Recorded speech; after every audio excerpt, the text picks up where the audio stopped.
welcome to EC Electronics. So in this video, we'll be discussing on instantaneous codes. What are the basic nature of instantaneous codes or prefix codes, its construction and also the decoding. And also we'll be discussing a very important topic in this video, which is Krafts Inequality. Okay, so this topic is very important for semester examination and also for competitive examinations. Okay. And if you found the video useful, please don't forget to like, share and subscribe. Now let's see what is instantaneous code, what are its properties and how can we construct and decode the codes. Okay, video we'll be discussing about instantaneous codes. These instantaneous codes are also called prefix code, and also we'll be seeing the Krafts inequality towards the end. Okay, now let's start from the root of instantaneous codes. Why we are studying instantaneous code is because it is actually a type of source coding. Now, while studying the information theory introduction video, we have seen a communication channel model which is put forward by Shannon, and in that we have discussed that there is a source and there is a channel, and we can do both codings, source coding and also channel coding. And the source coding we are doing for data compaction, means in order to compress the data or the message we are sending, or in order to have an efficient way of message sending, we are going for source coding most of the times. But the channel coding we are doing for avoiding the errors which can occur in the message while it is traveling through the channel. So source coding is for data compaction and channel coding is for error correction most of the times. So while we are seeing the categories or the type of codings or the codes we can use for source coding, there are mainly 4 types of source coding techniques. First one is prefix code or instantaneous code. That is the topic of discussion for today's video. The second one is Shannon-Fano codes, which we have already done a video on. Third one is Huffman coding. Again, we have done a video on that also. And the fourth one is extended Huffman code. It is a little bit higher end version of Huffman coding. Okay, so we have already done the video on these two. It is in the Digital Communication and ITC playlist. Please do have a look if you are interested in watching. Okay, so these are the 4 type of most important type of codings. And today's video is on instantaneous codes or prefix code. So the name itself is saying about its property. So in today's video, we are going to discuss about prefix coding. Right. So let's start from the definition. So a prefix code or an instantaneous code, let's say it is prefix code. Okay. So the prefix code is a type of code in which no code word is a prefix of another code word. Very simple. So when we are saying prefix means, consider that you are writing a 0. Then again so this 0 we are taking as a code word or a code. Then another code we are writing 0, 1 means the 0 is actually coming as a prefix to the second code. So this is not possible for the case of prefix coding. So the one code word should not come as a prefix of another code word. So that condition should be satisfied for the case of a prefix coding or a prefix code which we generate. Okay, so that is a very simple definition of prefix coding. It is a type of variable length coding. Again, we have done a video on fixed length and variable length coding methods, in which we have actually discussed a very gist about prefix coding. So that is a definition of prefix code. Now let's see some examples of the codes which are prefix and which are not prefix. Okay, so let me just remove this and write. So I'm going to write some examples, some codings. Some codes I'll be writing as prefix code, some will not be prefix codes. Okay, so I'll define some of the symbols S0, S1, S2 and S3. Now I'm going to write 2-3 codes, type of codes. Okay, so the code 1 I'm going to write 0, 1, sorry, 1 here, 1, 0, 0, 1, 1. Now looking into this code, can you say this is a prefix code or it is not? See, very clearly S0 is having a code word 0, but if you see S2, again 0 is coming as a prefix, right? But this is not possible, or this condition is not allowed for a prefix coding. So this is not a prefix code. So just let's get familiarized with how the prefix codes can come. So that is one type of coding which is not a prefix code. Now let's see another one. Code 2. So these are some code words I'm assigning for these symbols. And let's just check whether it is prefix code or not. That is what we are doing. So 0, then 1 0, then 1 1 0, and then 1 1 1. Now let's check for the prefix condition. So there is a 0. Is 0 a prefix anywhere? No. 1 0 is the next code word. Is 1 0 a prefix anywhere? No. 1 1 0 is a third one. Is 1 1 0 coming as prefix anywhere? No. So clearly this is a prefix code. Right. I hope it is clear. Now the third coding, code 3.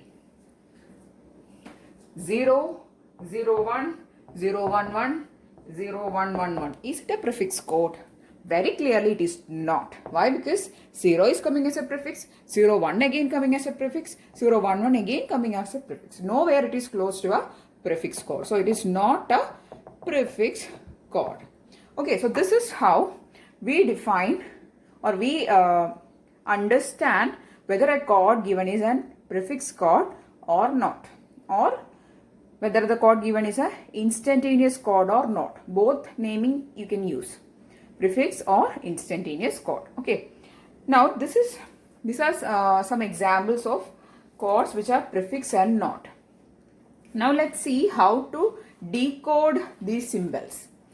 Now we are going to use the code 2, which is the only prefix code given from these three categories, and I'm going to draw the decoding method of this prefixed code. Okay, we'll remove this.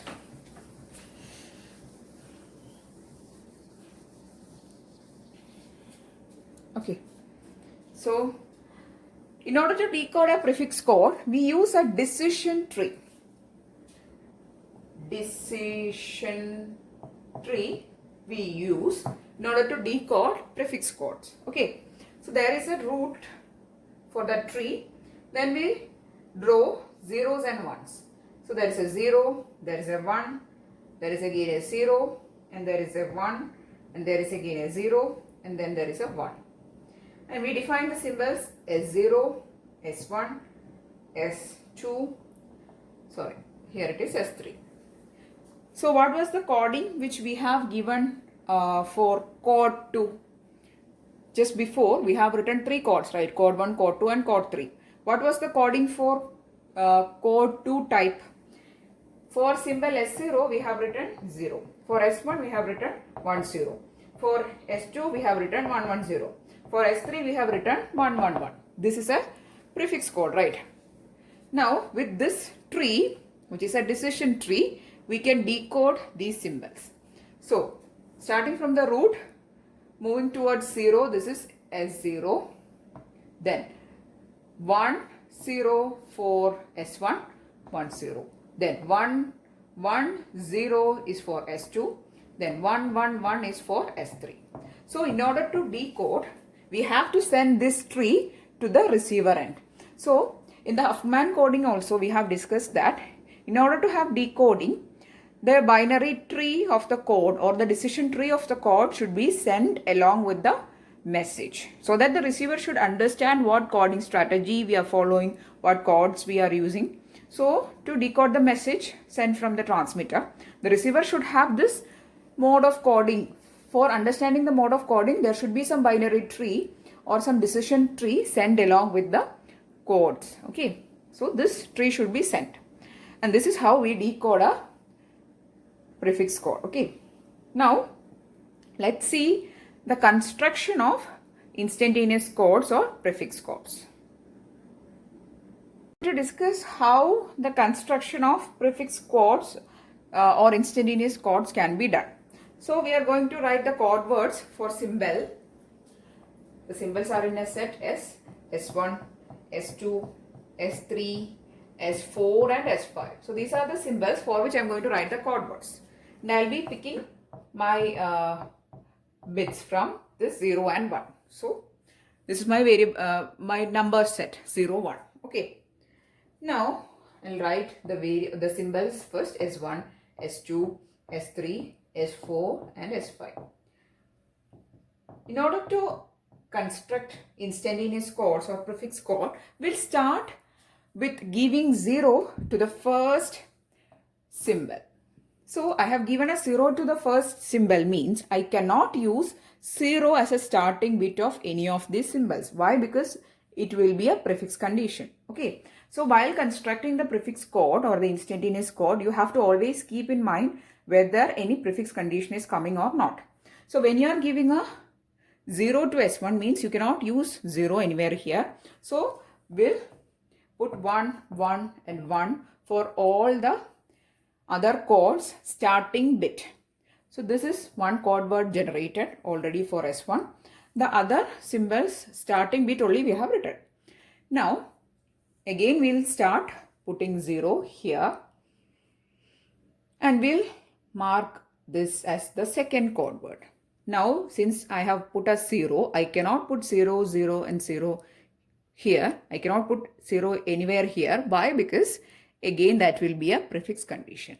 So I'll mark second bit for S3, S4 and S5 as 1, 1 and 1. Again I'll put another 0 here and I'll give a tick mark since this is my third code word. So since I have put a 0 here, I cannot put 0 here and here. So I'll put 1 and 1. Again, I'll put a 0 here and I'll mark a tick. Then S4 code word is 110. It is already done or it is created. Then last code word is for S5. I cannot clearly put 0 here because it will be same. So I have to put 1 and that is the S5 code word. So this is how we generate the code words. We'll just start putting 0 and then 1, 0 and 1. Okay, we just have to keep in mind that no code word should be the prefix of another code word. In such a way, we have to put zeros and 1. So first we have started with a 0, then we have marked 1 and all ones as a starting bits, okay, not as codes. These are only the starting bit of the code words. 1, 1, 1, 1. Then we'll put a 0 here and we'll take as the code word of S2. Then again we'll put 1, 1, 1 here. Then 0, we'll take a code word. 1, 1 here. 0 again, we'll take a code word and 1 here, and the last code word is also generated. So this is one type of coding. Now I'm going to use the binary numbering system here. S1, S2, S3, S4 and S5 are the symbols for which we need to generate the code words. So I've just used the numbering system or the binary system 0, 0, 0, 1, 1, 0. And the last one is 1, 1, right? So 1, 1 I'll write for both S4 and S5. Both for S4 and S5 I'll write 1, 1 and then put a 0 for S4 and 1 for S5. So these are my code words. Now let's check for the prefix condition. The first one is 0, 0. Is 0, 0 a prefix anywhere? No. 0, 1 a prefix anywhere? No. 1, 0 a prefix anywhere? No. 1, 1, 0 and 1, 1, 1. So all codes are now created. So all code words are now created and no code word is a prefix of another code word, right? So we can have this way of coding or a generation of prefix code also. Now let's see how to decode this prefix code. Okay, I am going to draw the decision tree here for this prefix code. Okay, so the decision tree will start. Now let's see how to decode this prefix code. That is this set of prefix code, how to decode with the help of a decision tree. Let's see. First we'll draw the decision tree.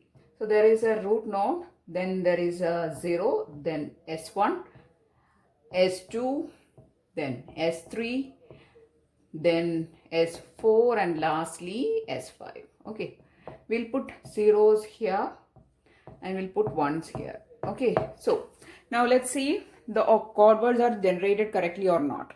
So for S1 it is 0, then for S2 it is 1, 0, S3 it is 1, 1, 0, correct. Then for S4 it is 1, 1, 1, 0, correct. For S5 it is 1, 1, 1, 1, correct. So all code words are generated correctly or decoded correctly with the help of this decision tree. So this decision tree has to be sent along with the code word in order to have decoding perfectly. Okay. So this is all about the instantaneous codes or prefix code, its construction and decoding. And now let's see the Kraft-Macmillan inequality or the Krafts inequality, which is connecting to the length of this prefix codes. Okay, let's see that. Kraft-Macmillan inequality. It is a very important topic. Okay, so this topic or this inequality is connected to the length of the prefix codes. Now consider that there is a source message. And the source message is given by the variable sk, and it is having source symbols S0, S1, S2 up to sk minus 1. That is, the length is capital K of the source message sk. The probabilities are given by P0, P1 up to Pk minus 1. And the length of this sk is given by Lk. That is, it varies from small k varies from 0 to capital K minus 1. The length of each symbol is given by L0, L1 up to Lk minus 1. Okay. Now, if you take the summation of 2 to the power of minus Lk, that is the summation of 2 to the power of all the lengths, it should be less than or equal to 1. That is the condition. Consider, I'll give a very small example. Consider that there are chord words 0, 1, 0, 1, 0, 1, 1, 0, etc.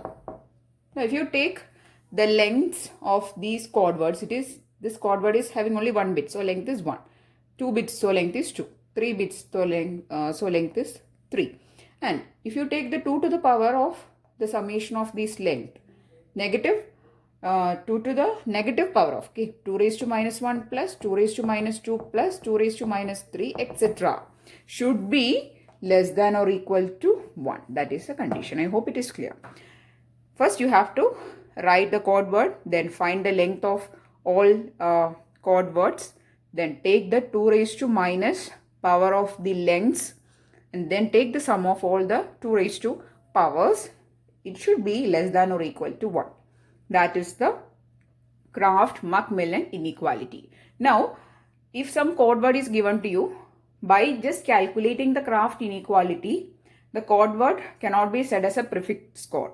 But if a prefix chord is given to you, it should essentially satisfy this condition. Okay, so this is some condition related to the length of the prefix chord. It doesn't give you, or it doesn't tell you whether a given chord is prefix chord or not. Okay. So don't get confused with it. By just satisfying the Kraft's inequality, a chord word doesn't get satisfied to the condition of prefix chord. But if some prefix chord is given to you, you have to check the Kraft inequality, which is an inequality or a condition connecting to the length of the prefix chord. Okay. Now let's see a small example of finding the length of the prefix chord. That is, finding the inequality, Kraft's inequality for a prefix chord. So, a chord word is given to you. We'll take one of the previous chord words. Okay. So, there is a symbol S0, S1, S2, S3 and S4. So, these are my symbols, and the chord words are 0, 1, 0, 1, 1, 0, then 1, 1, 1, 0, 1, 1, 1, 1. So these are my, so this is my entire source message SK. Okay, I'll write it here. So this is my entire source message SK, which is having symbols S0, S1, S2, S3 and S4. And the chord words of each symbol is 0, 1, 0, 1, 1, 0, 1, 1, 1, 0, 1, 1, 1, 1. Now calculate the lengths. Length 1, here it is 2, here it is 3, 4, again 4. These are the lengths of these chord words. Now we are going to check the Kraft inequality. Sigma k equal to 0 to capital K minus 1, 2 raised to minus Lk should be less than or equal to 1. So, if you take the summation, it should be 2 raised to minus 1 plus 2 raised to minus 2 plus 2 raised to, here it is 3. So, it is minus 3. There is a minus along with the 2 to the power, okay. 2 raised to minus 3 plus 2 raised to minus 4 plus 2 raised to minus 4 again. If you take the summation, it is equal to, that is value calculate is equal to 1. So the condition is now getting satisfied. So this Krafts inequality is satisfied for this given prefix chord. Okay. So this is one inequality which the prefix chords should satisfy, and it is connected to the lengths of the prefix chord. Okay. So in order to calculate, you just have to take the chord word lengths and take the 2 to the powers of negative lengths. Okay. It should be less than or equal to 1. Okay, so in this video, we have discussed about prefix codes or instantaneous codes, its properties, its construction and decoding using the decision tree. And also we have discussed a very important topic, which is the Kraft-Macmillan inequality. Okay, so all these topics are very important for competitive examination point of view and also semester exams. So if you found the video useful, please do give it a thumbs up and also share it with your friends. And if you want more videos, please do subscribe to the channel. Thanks for watching and keep on watching.